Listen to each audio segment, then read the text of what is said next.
नहीं दोस्तों, तो मैं दीपक शर्मा आप सभी का आपके अपने YouTube channel Netaji achievers academy में हार्दिक अभिनंदन करता हूँ।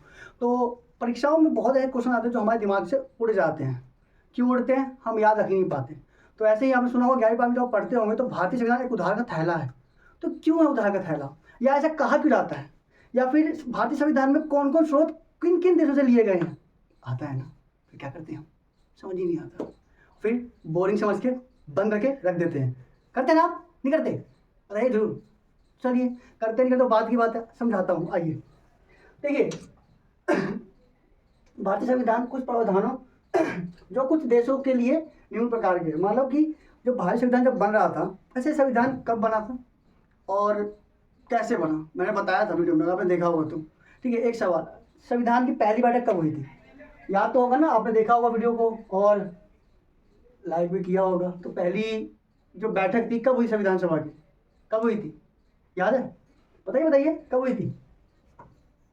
9 दिसंबर 1946 को। ठीक है, जिसमें अस्थायी अध्यक्ष चुने गए थे। कौन? डॉक्टर सच्चिदानंद सिन्हा। फिर क्या हुआ था? 11 दिसंबर 1946 को डॉक्टर राजेंद्र प्रसाद अध्यक्ष बन गए थे दूसरी बैठक में। ये तो मैं वीडियो में बता चुका हूँ, आपने देखा भी। याद करिए, पेपर है आपके, पढ़िए मन लगा के। देखिए देखिए, ये कहना जाता है कि भारतीय संविधान में कुछ प्रावधान जो कुछ देशों से लिए गए हैं निम्न प्रकार के हैं। जैसे हमारा जब संविधान बन रहा था या जब तैयार हुआ था तो हमने कुछ प्रावधान कई देशों के संविधान से लिए हैं। ठीक है, और कुछ अच्छी बातें लेके और जो छांट कर अपने संविधान में उसका वर्णन किया है। ठीक है, इसीलिए उसे कहा जाता है उधार का थैला। ठीक है, मगर वास्तव में उधार का थैला है नहीं। क्यों नहीं है? आप खुद सोचिए कि अगर हमने कुछ अच्छी बातें ली है वहां से, तो अपने समाज की परिस्थितियों के अनुसार लिया है उसे, ताकि उस स्थिति को सही कर सके। बात समझ आ रही है आपको? समझाता हूँ कैसे। जैसे मान लीजिए अब अमेरिका है, देखिए अमेरिका है, ठीक है, अमेरिका से हमने मौलिक अधिकार लिए हैं। ठीक है, अब आपको पता होना चाहिए ये 12 से 35 अनुच्छेद में वर्णन है, 35 अनुच्छेद में वर्णन किया गया। और आपको पता है कि भारतीय संविधान में मौलिक अधिकार क्यों दिए गए हैं? आप सोचिए, भारतीय इतनी असमानता है, ठीक है, भेदभाव है, इन्हीं सबको समाप्त करने तो दिए गए मौलिक अधिकार। और मौलिक अधिकार प्रत्येक व्यक्ति को उन्नति, प्रगति, विकास की ओर लेके जाता है। तो क्यों ना ले, अच्छी बात है ना? तो इसे हम उधार नहीं कहेंगे, इसे एक अच्छी बुद्धिमानी सोच कहेंगे जो हमारे संविधान में वर्णन किया गया है। और हमारे संविधान सभा ने उसको हमारे संविधान बनाने में जो योगदान दिया वो अद्भुत है। बात समझ आ रही है? दिमाग से काम करिएगा। ठीक है, कोई चीज़ बोरिंग नहीं होती, बोरिंग हम खुद करते हैं। बात समझ आ रही है आपको? आइए और बताता हूँ। ठीक है, और हाँ, मौलिक अधिकार पे कल वीडियो आएगी। ठीक है, जरूर देखिएगा। अब देखिए निर्वाचित, अब देखिए हमने पहली बात कहाँ से ली? अमेरिका से हमने क्या लिया? मौलिक अधिकार ले लिया। ठीक है, 12 से 35 अनुच्छेद में वर्णन है। ठीक है, अब देखिए दूसरी बात क्या है? निर्वाचित राष्ट्रपति और उस पर महाभियोग। अब जो राष्ट्रपति का पद है, देखते ना, हमारे राष्ट्रपति संवैधानिक प्रमुख होते हैं, मगर उनकी शक्तियों का प्रयोग कौन करता है? प्रधानमंत्री करते हैं। ठीक है, वो जो राष्ट्रपति का पद है वो हमने कहाँ से लिया है? जो निर्वाचित राष्ट्रपति है ना, निर्वाचित राष्ट्रपति का पद हमने कहाँ से लिया है? तो कहाँ से लिया है? अमेरिका से लिया है। और इसमें तो होता है महाभियोग, अनुच्छेद 61। जो राष्ट्रपति पे महाभियोग होता है, अनुच्छेद क्या है? 61 के द्वारा लगता है। ठीक है, तो ये हमने कहाँ लिया? अमेरिका से लिया है। कभी कुछ पूछेगा आपसे कि जो महाभियोग है वो कौन से अनुच्छेद में है और कहाँ से लिया गया है, तुरंत आप बोलेंगे अनुच्छेद 61, और कहाँ से? अमेरिका से लिया गया है। ठीक है, ध्यान रखिए इस बातों को। आगे देखिए, सर्वोच्च न्यायालय, उच्च न्यायालय के न्यायाधीशों के हटाने की विधि। हमारे पास हाई कोर्ट है, सुप्रीम कोर्ट भी है ना, चुनाव उनका भी निर्वाचन होता है, मगर हटाने की विधि भी तो होनी चाहिए ना। तो ये व्यवस्था हमने कहाँ से लिया है? अमेरिका के संविधान से लिया है। बात स्पष्ट हो रही होगी ना आपको? ध्यान रखिएगा। अब देखिए वित्तीय आपातकाल, अनुच्छेद कौन सा है? इन पे सारी वीडियो गहराई से आएगी, बस अभी सिर्फ आपको समझा रहा हूं कि हमने किस देश से कौन कौन से प्रावधान हमारे संविधान में लिए गए हैं, आके आपके दिमाग में बैठ जा पाते। समझिए, अब ये जो वित्तीय आपातकाल है वो अनुच्छेद कौन सा है? बताइए बताइए, कोई नहीं, क्या है? देखिए आपातकाल 3 प्रकार के होते हैं ना, एक राष्ट्रीय आपातकाल, राज्य आपातकाल और वित्तीय आपातकाल।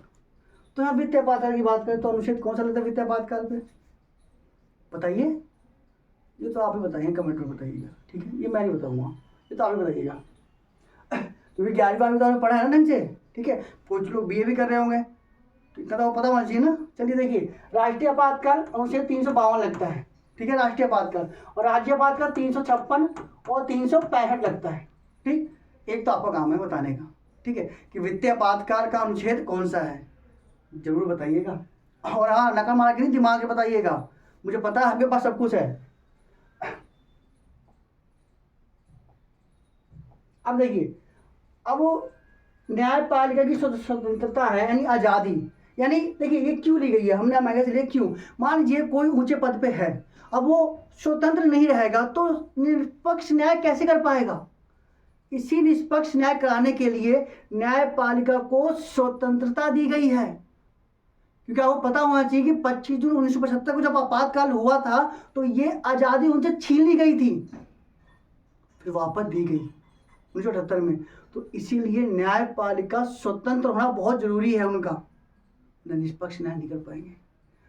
ये व्यवस्था हमने कहाँ से लिया है, अमेरिका के संविधान से लिया है। बात समझ आ रही है आपको, समझते रहिए, आगे देखिए। अब देखिए दूसरी बात, ब्रिटेन, इसलिए तो हम गुलाम भी रहे हैं, ठीक है, कई साल हमने इनकी गुलामी झेली है। और हमारे भारतीय स्वतंत्र सेनानियों ने किस प्रकार से हमारे देश को आज़ाद करवाया है ना, इसको मत भूलिएगा। मैं हर किसी को कहता हूँ, बड़ा मुश्किल काम था ये, असंभव को संभव करके दिखाया है, वो इतना आसान नहीं था। तो उनका सम्मान करते रहिएगा, ये बात ध्यान रखिए। अब देखिए, अब हम ब्रिटेन के संविधान से, ठीक है, हमने क्या क्या बात ली है वो समझते हैं। ठीक, जितनी भी हमारी संसदीय व्यवस्था है, जितनी भी, वो सब कहाँ से ली हमने संसद की शासन प्रणाली ब्रिटेन से ली है। ठीक, नागरिकता कहाँ से लिया है, ब्रिटेन से। तो नागरिकता मैंने पढ़ा दिया है, तो ध्यान से पढ़ लीजिएगा। तो बताता हूँ, देखिए अनुच्छेद कहाँ है, 5 से 11 तक में वर्णन है ये, ठीक है। और भाग कौन सा है इसका, किस भाग में है, तो भाग 2 में है। देखिए ऐसी ऐसी बातें ग्रुप डी में पूछते हैं और हम दिमाग खराब करते हैं, आता नहीं है, ऐसा नहीं करना, दिमाग से काम करिए, ठीक है, समझ आ रहा है आपको बात, ठीक है। अब देखिए, विधि निर्माण की प्रक्रिया, जैसे विधि समझते हैं, कानून जो भी निर्माण होता है पार्लियामेंट करती है, और ये व्यवस्था में कहा जाता है ब्रिटेन के संविधान से लिया है। बात समझ आ रही है। मंत्रिमंडल प्रणाली, अब देखिए सेंट्रल गवर्नमेंट हो, स्टेट गवर्नमेंट हो, हर का एक मंत्रिमंडल होता है, ठीक है। जैसे हमने देखा होगा सेंट्रल गवर्नमेंट में मंत्री होते हैं, प्रधानमंत्री हो गए, रक्षा मंत्री, सब मंत्री होते हैं ना। तो ये व्यवस्था में कहाँ से लिया है, ब्रिटेन के संविधान से लिया है। बात समझ आ रही है आपको, आगे देखिए। अब देखिए आयरलैंड, ठीक है, सुना तो होगा आपने, देश भी देखा होगा, नक्शे में भी देखा होगा। देखिए यहाँ से हमने क्या लिया, यहाँ से हमने क्या लिया, नीति निर्देशक सिद्धांत लिया है। और ये अनुच्छेद किस में आता है, अनुच्छेद 36 से 51 तक में वर्णन है ये, ठीक है। और कहाँ से लिया है, तो आयरलैंड के संविधान से लिया। बात समझ आ रही होगी आपको, ठीक है। राष्ट्रपति द्वारा राज्यसभा में अन्य क्षेत्र के दिग्गजों, जैसे कला, देखिए समझिए, बात समझिए ध्यान से, जैसे कला, साहित्य, विज्ञान, खेल आदि के दिग्गजों की नियुक्ति का प्रावधान है। जैसे समझाता हूँ, समझ तो आया होगा नहीं, ये थोड़ा दिमाग हम उतना लगाते नहीं ना, बड़े गौर जब समझ तब लगाते हैं, जब आसानी चीज समझ आए तब लगाते हैं। अब समझिए क्या है, जैसे मान लीजिए कि आपने संसद देखा होगा, ये संसद है, संसद है ना, संसद के 2 भाग होते हैं, ठीक है, लोकसभा और ये राज्यसभा होते हैं ना। तो आपको पता है कि पहले लोकसभा में 543 सीटें प्लस में 2 थी, ये 2 तो थी, वो कौन सीट थी, एंग्लो इंडियन सोसाइटी की सीट थी, मगर ये हट गया, अब 2019 में इसे हटा दिया गया, हट गया। मगर राज्यसभा में 12 सीटें हैं जो राष्ट्रपति खुद मनोनीत करता है। तो ये जो चीजें हैं कहाँ से ली है हमने, ये व्यवस्था हमने कहाँ से लिया है, तो आयरलैंड के संविधान से लिया है। अब देखिए चौथा देश कौन सा है, ऑस्ट्रेलिया। जैसे आपको पता है कि कल ऑस्ट्रेलिया मैच जीत गई, दुख की तो बात है, वो हार जीत तो चलती रहती है। वो यहाँ पे सीखने वाली बात क्या है, देखिए अगर लगातार आप जीत रहे हैं तो आपको ध्यान रखने की बात है कि हमारी कमजोरी को ना कोई देख रहा होगा, और उसी कमजोरी का फायदा उठाए कौन ले गया, ऑस्ट्रेलिया। तो दूसरी बात क्या है कि जब आप पढ़ते हैं लगातार कि हम सब कुछ आ रहा है, मगर फिर भी हम गलती कर बैठते हैं ना, कभी सोचा क्यों कर बैठते हैं। जैसे कल इंडिया ने किया, हाँ ठीक है, हम समर्थन करते हैं, हमारी इंडियन टीम है और आगे जाए, ठीक है, मगर आप खुद सोचिए जब आप तैयारी करते हैं, ठीक है, आपको लगता है सब कुछ हमें आ गया, मगर गलती फिर भी होती है ना, तो उन गलती को दोहराइए मत, उस पर काम करिए, और आगे बढ़ते रहिए। और जीत हार तो चलते रहती है, इंडियन टीम थी, है और रहेगी। और आगे देखिए ऑस्ट्रेलिया, ऐसे ऑस्ट्रेलिया बताना ही पड़ेगा, ठीक है। ऑस्ट्रेलिया, देखिए यहाँ से हमने क्या लिया है, यहाँ से केंद्र राज्य के बीच संबंध और शक्तियों का विभाजन। आपने देखा होगा कि हमारे भारतीय संविधान ने शक्तियों का बंटवारा कर रखा है, ये है ना, केंद्र सरकार, स्टेट मतलब राज्य सरकार या स्टेट गवर्नमेंट कह लीजिए, और स्थानीय शासन, जिसे समवर्ती सूची भी कहते हैं। तो ये व्यवस्था हमने कहाँ से ली है, ऑस्ट्रेलिया के संविधान से लिया है। याद रखिएगा ना, ये कमजोरी है, कोई दूसरा ले जाएगा आपकी सीट, तो कमजोरी अपनी बताइए मत, काम करिए उसके ऊपर। प्रस्तावना की भाषा, समझते ना, प्रस्तावना है हमारे संविधान में। एक सवाल आपसे, मेरी वीडियो तो आपने देखी होगी ना, तो प्रस्तावना को लिखित रूप में किसने लिखा था, किसने लिखा था, और इसको संविधान सभा में किसने पेश किया था और कब किया था। चलिए एक मैं बताता हूँ। प्रस्तावना को यानी उद्देशिका उसे 13 दिसंबर 1946 को संविधान सभा में नेहरू जी ने पेश किया था, ठीक है। अब किसने लिखा था वो आपका काम है, और ये हमने कहाँ से लिया है, तो ऑस्ट्रेलिया के संविधान से लिया है। संसद के दोनों सदनों की संयुक्त बैठक की प्रावधान, आपने देखा होगा संयुक्त बैठक का प्रावधान हमने कहाँ से लिया, तो ऑस्ट्रेलिया के संविधान से लिया है। और दूसरी बात, इसे बुलाता कौन है और इसकी अध्यक्षता करता कौन है, तो इसकी अध्यक्षता करता है कौन, लोकसभा का अध्यक्ष, स्पीकर इसे कहते हैं। और बुलाता कौन है ये आप मुझे बताएंगे कमेंट में, ठीक। आगे देखिए जर्मनी, देखिए जर्मनी के संविधान से हमने क्या लिया है, आपातकाल के दौरान राष्ट्रपति के मौलिक अधिकार को संबंधी शक्तियां, ठीक, और आपातकाल के दौरान कुछ मूल अधिकारों का परिवर्तन। देखिए बेशक हमें अधिकार दिए गए हैं, मूल अधिकार, मगर उनका हनन नहीं हो सकता, और हनन होने पे हम सुप्रीम कोर्ट, हाई कोर्ट जा सकते हैं। सुप्रीम कोर्ट अनुच्छेद 32 और हाई कोर्ट 226, परंतु कुछ स्थितियों में ये हमसे छीने भी आ सकते हैं, जैसे आपातकाल स्थितियों में। तो इस चीज़ को ध्यान रखिएगा। और ये कहाँ से लिया है, तो जर्मनी के संविधान से दिया है। एक सवाल, जर्मनी की राजधानी क्या है, बर्लिन, ध्यान रखिए। अब साउथ अफ्रीका, ये बेचारे हर बार सेमीफाइनल आते हैं, हार जाते हैं, और खैर छोड़िए, ठीक। मगर आप ये हारते बेशक, आपको नहीं हारना। क्यों नहीं हारना, फाइनल जाना है और जीत के आना है, ताकि आपका समाज, आपके माता पिता और लोग कहे हाँ जीत क्या है। और तो जलने वाले हो जले, जाते रहिए, आगे पढ़ते रहिए, मन लगा के आगे देखते रहिए। देखिए संविधान संशोधन की प्रक्रिया, अनुच्छेद कौन सा है, कौन सा 368, कहाँ से लिया हमने, यही से लिया है ना, ठीक है। बात समझ आई, संशोधन की प्रक्रिया हमने कहाँ से लिया है, समझिए। अब देखिए बात समझ आ गई ना, आगे देखिए राज्यसभा सदस्यों का निर्वाचन। राज्यसभा जो सदस्य होते हैं, एमपी होते हैं, उनका निर्वाचन अप्रत्यक्ष रूप से होता है, और ये व्यवस्था हमने दक्षिण अफ्रीका संविधान से लिया है। एक एक बात समझा रहा हूँ, कभी पेपर में आया तो गड़बड़ी मत करिएगा।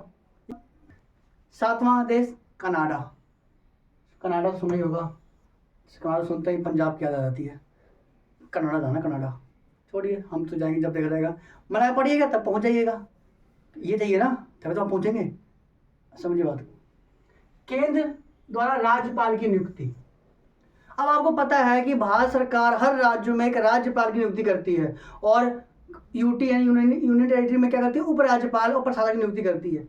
ये व्यवस्था सिर्फ राज्यपाल राज्यपाल की नियुक्ति व्यवस्था कहाँ से लिया हमने, कनाडा देश से लिया है।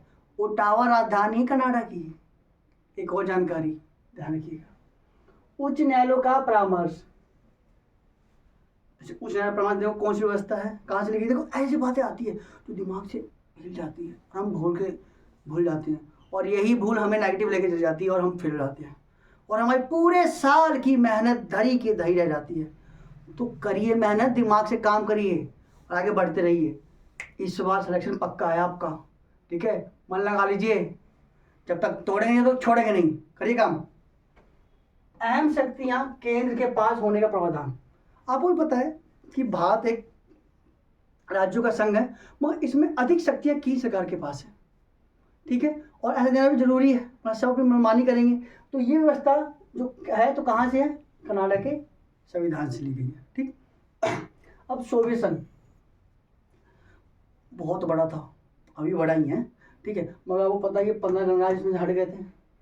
जो 11वीं 12वीं पढ़े होंगे, ठीक है, 12वीं एक सवाल पूछता हूँ, 15 गणराज्य इसमें थे, तो सबसे पहला गणराज्य जो पहला देश था हटा कौन सा था? सोवियत संघ से पहला देश अलग होना कौन सा? 1990 में लिथुआनिया, ठीक है, सबसे पहले से वो जो अलग हुआ था। ठीक है, बाकी सब खुद बताइएगा। ठीक है, 11वीं 12वीं ढंग से पढ़ेंगे ना आप लोग, ठीक है, तो ये नौबत कभी नहीं आती। ठीक है, और हम पढ़ते ही नहीं है। अब तो पढ़ लीजिए, मन लगा के काम करिए। ठीक है, ठीक है, मौलिक कर्तव्यों का प्रावधान।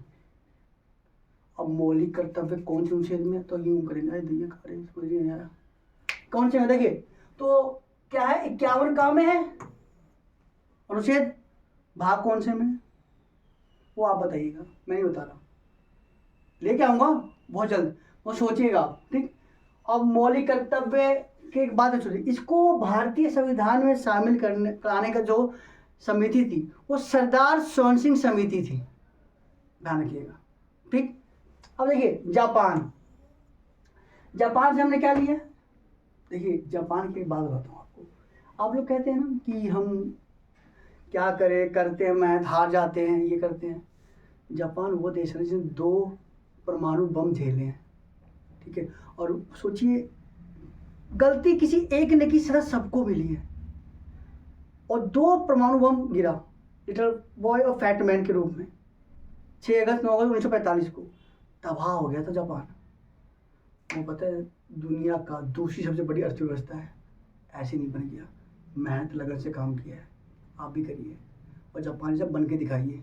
ठीक है, और आगे बढ़ना है ना तो खुद को पहचानिए, दूसरों को नहीं। हमारे अंदर क्या कमी है उस पर काम करिए, वरना दुनिया तो बेइज्जती मारने के लिए पड़ी है। तो मनवाते रहिए बेइज्जती, या तो देखिए जब बेइज्जती मानी है, तारीफ पानी है, वो आपके हाथ में, करते रहिए आगे। जापान देख लीजिए, छोटा हमारे भारत के ना एक राज्य के बराबर ही है वो, और आज हमसे अच्छी अर्थव्यवस्था है उसकी।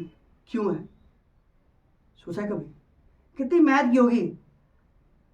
भारत भी कम नहीं है कि मैं कह रहा हूँ भारत कम, भारत है, मगर जो बात है वो देख समझिए। हमारे यहाँ पे तो कुछ और ही चलते रहता है, तो समझिए बातों को, जापान सीखिए। ठीक है, देखिए हमने यहाँ से क्या लिया, विधि द्वारा संविधान को स्थापित करने की प्रक्रिया। कहाँ से लिया? जापान। जापान की राजधानी क्या है वैसे? टोक्यो, ध्यान रखिए। और जापान एक बहुत अच्छी चीज़ बना रहा है। क्या बना रहा है पता है आपको? वो बताऊंगा अगली वीडियो में। उसमें क्या बना रहा है देखिए, ऐसा फ्रांस। एक सवाल, फ्रांस की क्रांति कब हुई थी? कब हुई थी फ्रांस की क्रांति? जानते हैं? क्योंकि फ्रांस की क्रांति ने विश्व को बदल के रख दिया। एक सोच जिसने विश्व को नई दिशा दी, एक दीपक जलाया, ठीक है, जिसने पूरे विश्व को रोशनी से प्रकाशित कर दिया। सूर्य रोशनी प्रकाश तो करता ही करता है, वो एक दीपक किस प्रकार से किया समझिए। कब हुई थी क्रांति? ठीक है, और यहां से हमने क्या लिया है? देखिए अब देखिए 3 ही बात ली है हमने, गणतंत्र, स्वतंत्रता, बंधुत्व, ये 3 चीज ही हमने उसमें अब ली है। मगर एक बात और समझिएगा, देखिए